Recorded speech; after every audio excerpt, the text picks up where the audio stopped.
Magandang araw po, welcome po sa aking channel, Nov9 TV. Patalasasan po, meron po ba kayong mga properties na napapabayaan or non-performing assets?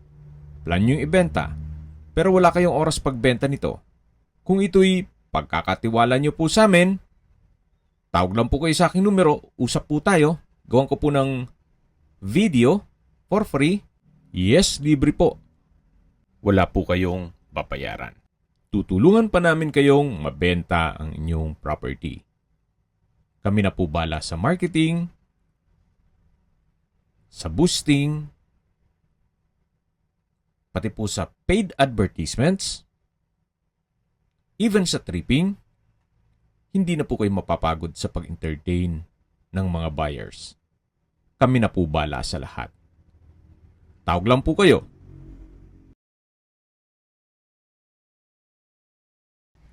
Nandito po tayo ngayon sa isang exclusive subdivision dito sa Lipa, Batangas. Ito pong bagong video presentation natin ay isang 2-story house and lot. May lot area po ito na 260 square meters at may floor area na 200 square meters more or less. Napakatahimik po ng lugar, sariwang hangin at malamig po ang klima, especially pag bare months.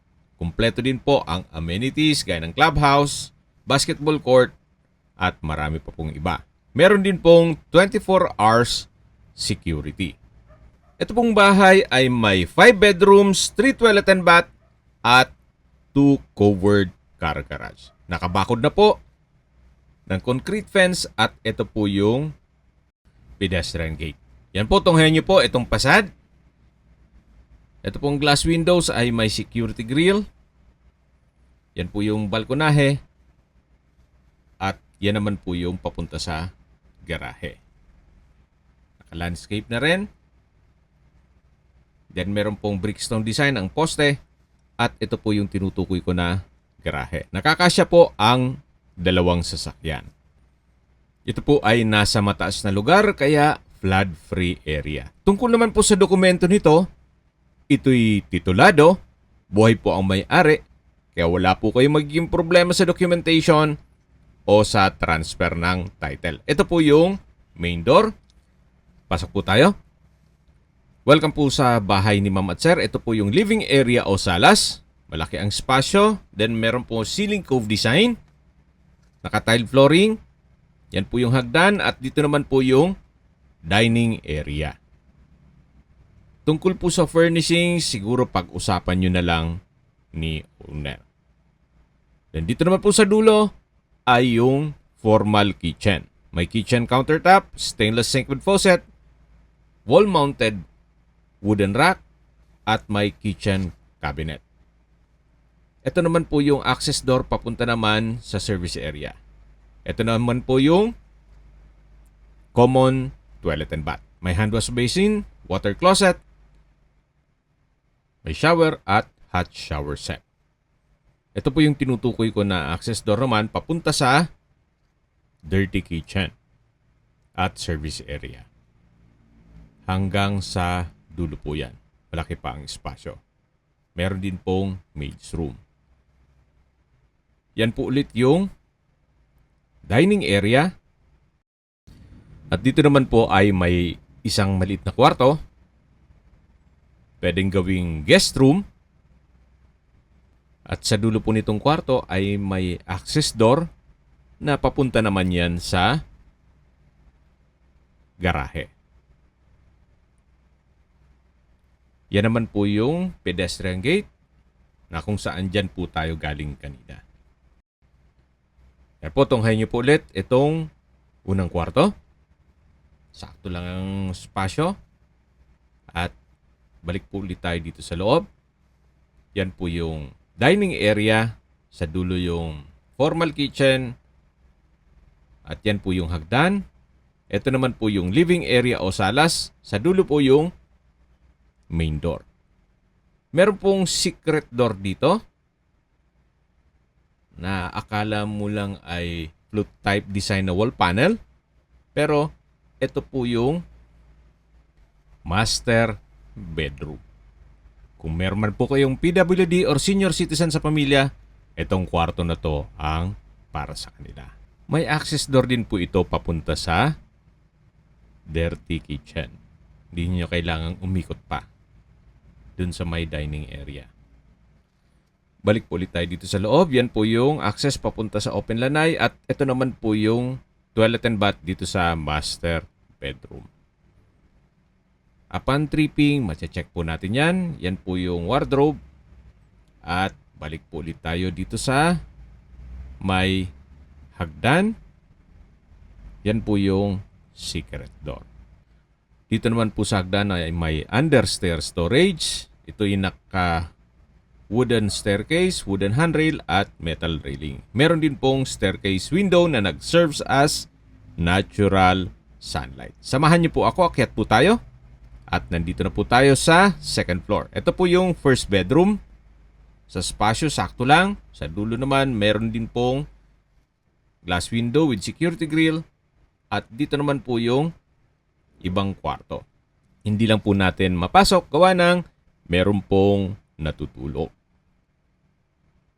Kaya nasabi ko sa inyo kanina, upon tripping, mache-check natin lahat ito. Ito po yung isa sa mga kwarto. May wardrobe, may glass windows, at maayos naman po ang pintura ng ceiling at wall. Ito naman po yung common toilet and bath. May hand wash basin, vanity mirror, water closet, hot shower set, tile bathroom wall at bathroom window. So, bababa na po tayo at habang pinagmamasdan nyo po itong property, ay pag-usapan na natin ang distance, location at travel time.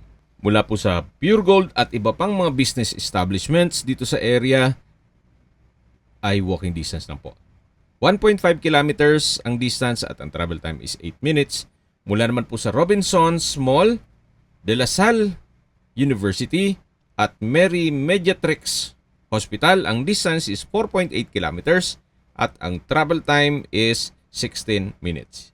Yan po yung lagi kong binabagit sa inyo na dapat nyo i-consider sa paghanap ng property ay yung meron pong malapit na hospital. Hindi ko naman po sinasabing sakitin kayo. Yan naman po for emergency purpose lang naman. At mula naman po sa SM Lipa, ang distance is 3.1 kilometers at ang travel time is 12 minutes.